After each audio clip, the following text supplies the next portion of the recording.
Bienvenue.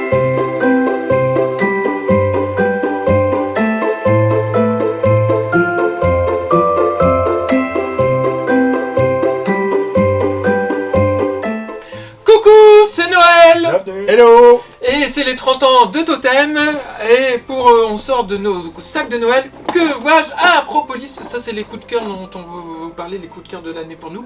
Acropolis, je vous en ai déjà parlé, on construit sa ville de l'Antiquité, on est des super architectes, on optimise au mieux toutes ces constructions, c'est simple, c'est efficace, c'est vraiment bien. Hop là. Ok, moi j'enchaîne avec les tours ambulantes. Ça, on a des petits magiciens qui veulent se déplacer et aller faire la fête dans un donjon tous ensemble.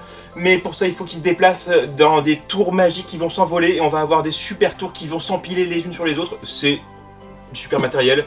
C'est un jeu en plus qui est fourbe, dans lequel il y a un côté presque memory, parce qu'il faut se garder en tête où sont nos magiciens dans le jeu. C'est super fun.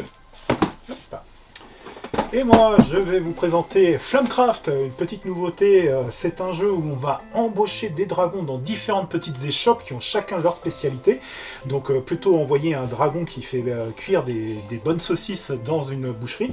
Et donc le but, ça va être de les placer aux meilleurs endroits pour marquer le plus de points de victoire. Un très bon jeu pour 1 à 5 joueurs avec des magnifiques illustrations. Alors, qu'est-ce que je sors Super méga Lucky Box, je vous en ai déjà parlé. C'est un jeu qui vous donne l'impression d'être vachement plus intelligent à la fin du jeu qu'au début. Et rien que pour ça, c'est du bonheur. Et c'est un bingo à la base, donc c'est une drôlement simple de règles. Mais vous allez comboter à mort avec tous les bonus que vous allez essayer d'enchaîner. Et vraiment, vous dites, oh, qu'est-ce que je suis bon au jeu en fait. C'est bien. Alors, qu'a-t-on là-dedans Hop. Bah.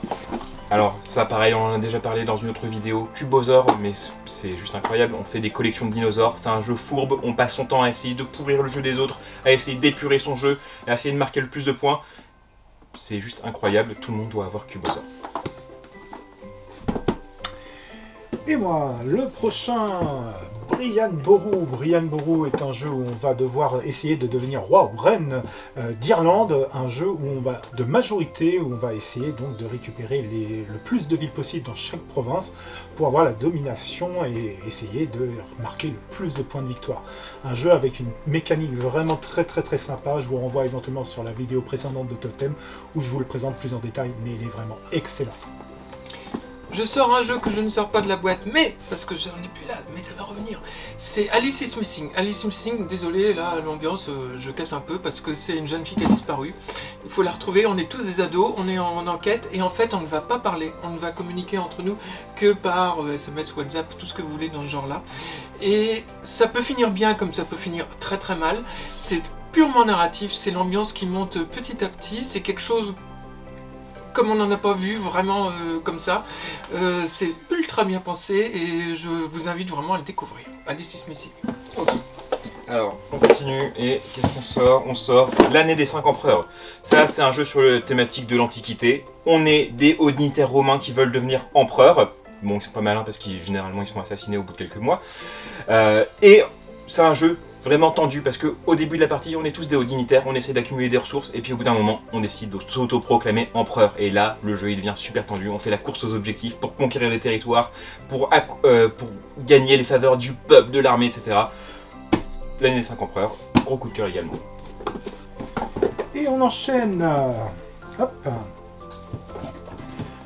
Et moi, le prochain, c'est un jeu pour les petits ou les plus grands, mais à partir de 5 ans. Pour 2 à 4 joueurs, c'est un jeu où on va essayer de récupérer des rubis dans un coffre, mais le coffre est fermé. Donc pour cela, on va devoir parcourir un chemin qui est rempli de clés, sauf que la moitié des clés ne permettent pas d'ouvrir le coffre. Par contre, plus vous avancez sur le chemin, plus les clés que vous allez récupérer loin dans le chemin vous permettront de récupérer plus de rubis que les premières. Donc c'est un jeu de stop ou encore vraiment très agréable. Toute la famille s'amuse et c'est vraiment avec un très joli matériel. Bon. Et je fouille. Maudit. Déjà, c'est merveilleusement édité dans cette petite boîte. C'est un jeu d'association d'idées. Vous devez faire deviner un mot en donnant un nombre imposé d'indices. Ça peut être 1, ça peut être 2, ça peut être jusqu'à 5. Et il ne faut pas que les autres ne devinent avant que j'arrive au dernier indice à faire deviner, sinon eux ils prennent les points et pas moi. Donc c'est très très malin, c'est joliment édité, je me répète, mais puis il y a un chacha dessus, donc c'est merveilleux. Ok, et moi je conclus le dernier jeu qu'il y a dans le sac. Hop, Sea Salt and Pepper. Sea Salt and Pepper, c'est un petit jeu de collection. On fait des petites collections de cartes et toutes les illustrations, c'est des origamis qui ont été photographiés.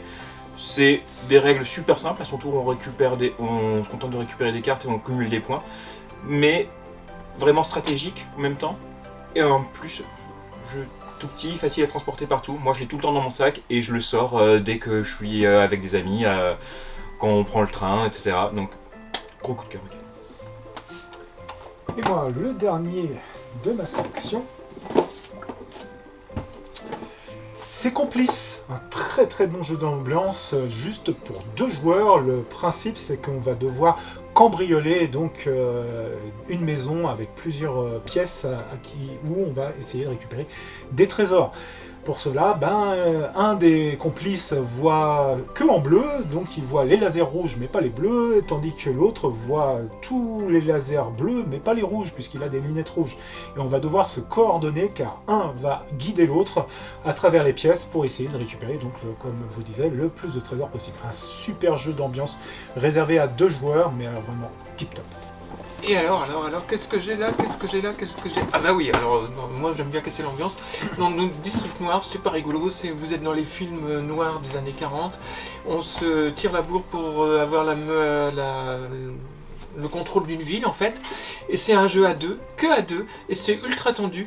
Il y a des cartes qui vont être posées, et c'est tout le jeu, c'est le bluff. À quel moment on va prendre des cartes, quelles cartes on laisse à l'autre pour essayer d'avoir les majorités et les points à la fin. C'est un très très beau jeu à 2, vraiment, je conseille. Et alors, évidemment, parce qu'il faut pas exagérer, il y a quand même, je sais, c'est pas sorti cette année, mais Happy City c'est vraiment trop bien, c'est toujours trop bien, c'est toujours fun pour tout le monde. Vive Noël et Happy City, c'est trop top. Et bon Noël! Joyeux Noël! Et bonne fête à vous!